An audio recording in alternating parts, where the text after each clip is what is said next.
Ukrainian authorities have lifted air raid alerts across the nation. Officials in the capital Kyiv said that defenses appeared to have shot down more than 30 missiles and drones fired by Russia.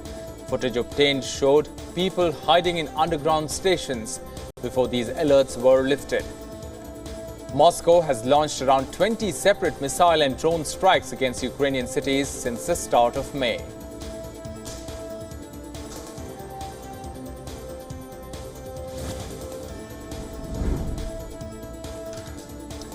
Ukraine accused Russia of once again halting the Black Sea grain deal.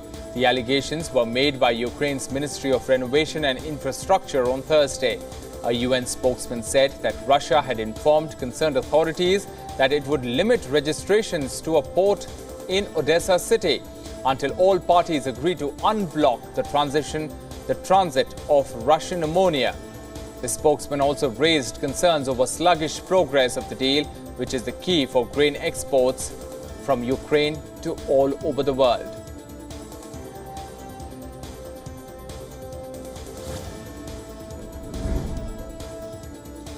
Ukrainian President Volodymyr Zelensky expressed outrage over civilian deaths and warns local officials to act or face prosecution.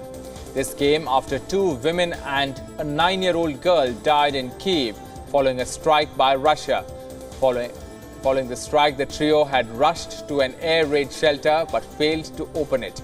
Zelensky's comments appeared to be aimed at Kyiv city authorities and its mayor, with whom he has repeatedly clashed during the war.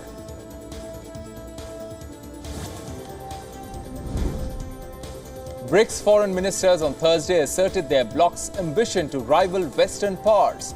The ministers also discussed plans to potentially admit new members to the club.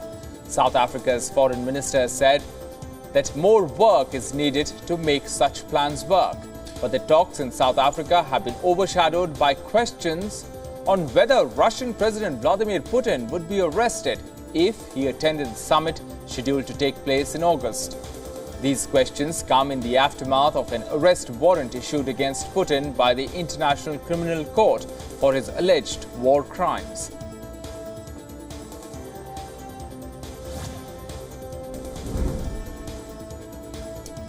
Chinese government on Thursday criticized the United States' plans to sign a trade treaty with Taiwan.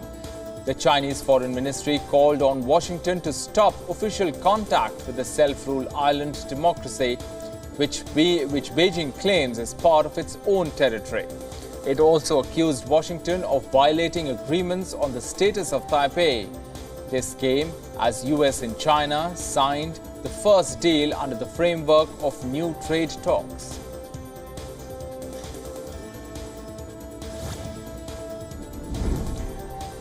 The US Senate on Thursday passed a bipartisan legislation that lifts the government's $31.4 trillion debt ceiling.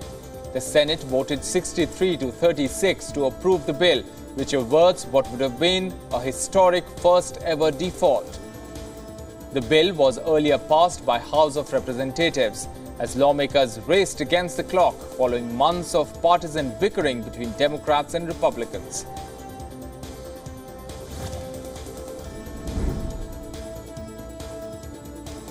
Chicago City Council approved $51 million in funding to help asylum seekers. But some officials in the US city believe that money won't last long and more needs to be done to address the ongoing crisis. This came as several migrants were seen sitting across the city in open spaces. Authorities are running out of space to house migrants who have been stuffed in police stations and community colleges apart from shelter homes.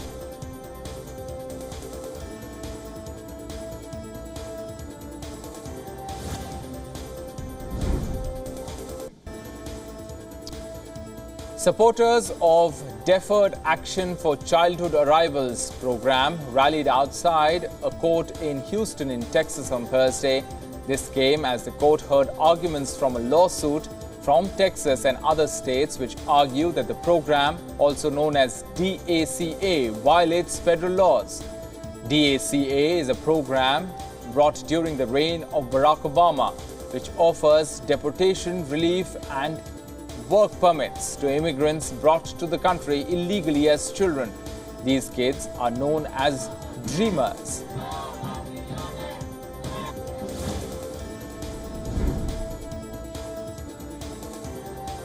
Finland's President Sauli Niinisto met his Brazilian counterpart Luiz Inácio Lula da Silva in Brasilia. The meeting took place for consolidating the relations between the two nations. During the meeting, the delegations signed an air services agreement. The two sides also agreed to deepen cooperation on issues such as the response to the war in Ukraine. Lula said that he is trying to take a neutral stance in order to be able to broker peace talks.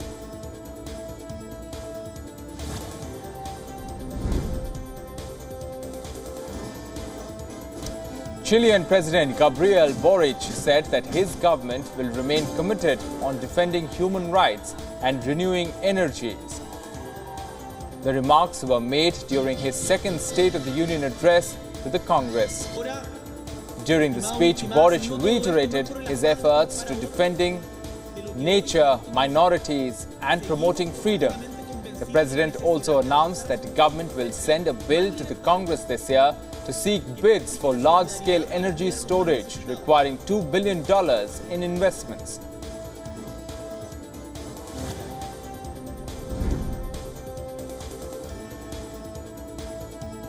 Several German cities witnessed scuffle between protesters and police. This happened as a court in eastern Germany sentenced a woman to over 5 years in prison. She was sentenced for taking part in a series of attacks on neo-Nazis and other right-wing extremists over a period of 2 years. The woman was accused by prosecutors of having a militant extreme left ideology and conceiving the idea of attacks on far-right individuals in Leipzig and nearby towns. Far-left groups announced plans to protest against the verdict, prompting police to build up a large presence in Leipzig in anticipation of unrest.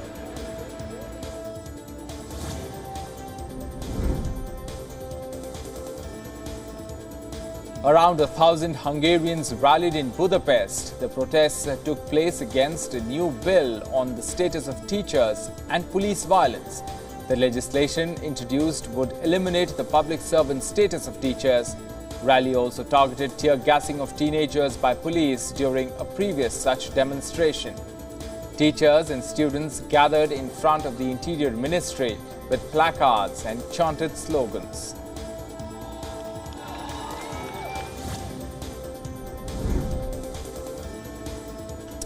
A Panamanian prosecutor sought a 12-year jail term for ex-President Ricardo Martinelli on charges of money laundering. The charges have clouded his chances of contesting elections next year. Martinelli stands accused of having bought a majority share in the Editora Panama America publishing house in 2010 by using illegally acquired state funds. According to prosecutors, Martinelli and others used a series of front companies to siphon off almost $44 million from state infrastructure contracts during his presidency from 2009 to 2014.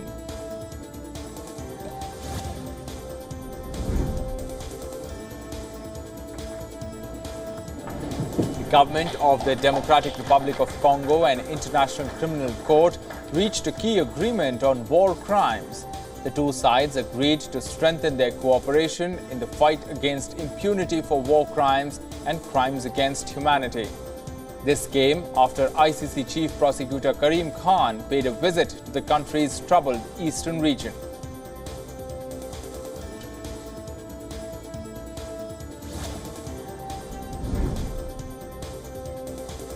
Uganda's President Yoweri Museveni has defended signing one of the world's harshest anti-LGBTQ laws. Museveni said that the laws, which include a provision of death penalty, are needed to prevent the members of the LGBTQ community from, and I quote here, recruiting others. The president also termed the community disoriented. His comments were the first since he signed the bill into law, triggering widespread Western criticism. These also included threats to cut aid and impose sanctions on the African nation.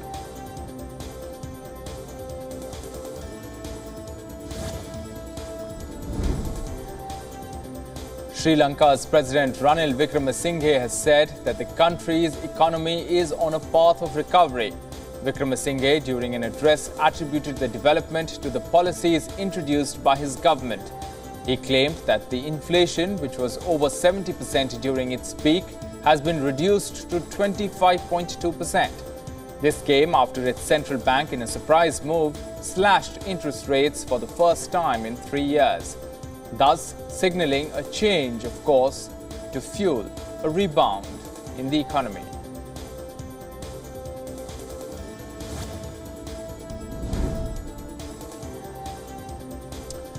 Indian opposition leader Rahul Gandhi hit out at Prime Minister Narendra Modi over handling of the current standoff between New Delhi and Beijing. The opposition leader from Indian National Congress claimed that China is occupying Indian territory equivalent to the size of the national capital region. Gandhi made the remarks in Washington, where he also leveled charges of religious polarization against Prime Minister Modi. While the Prime Minister's political party, the BJP, hit back, it said that Rahul Gandhi could not digest the Prime Minister's popularity and accused him of maligning the country on a foreign soil.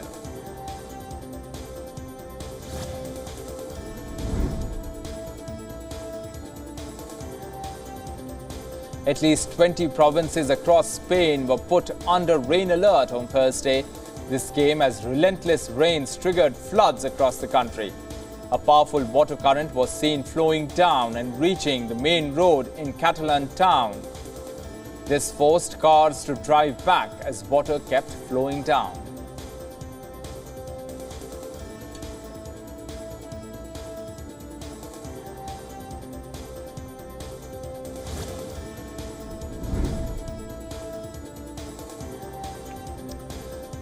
US President Joe Biden tripped and fell after handing out the last diploma at a graduation ceremony at the US Air Force Academy on Thursday.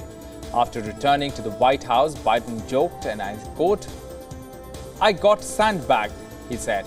Upon falling forward, the 80-year-old president was helped by 3 people. He mingled with other officials afterwards, smiling and giving a thumbs-up sign. As he went back to his seat unassisted, the White House has said that the president is fine.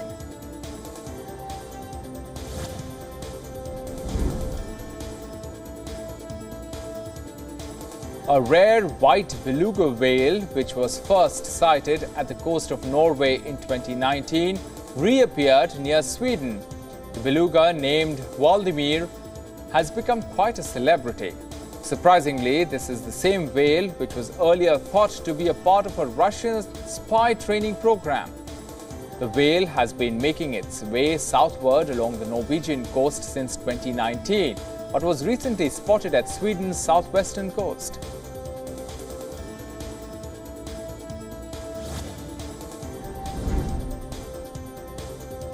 Jordan's King Abdullah's eldest son, Crown Prince Hussein, married Rajwa Al Saif on Thursday. Saif is the youngest daughter of a prominent businessman from Saudi Arabia. The couple tied the knot in an Islamic marriage ceremony. Around 140 guests, including royals and heads of state, attended the ceremony.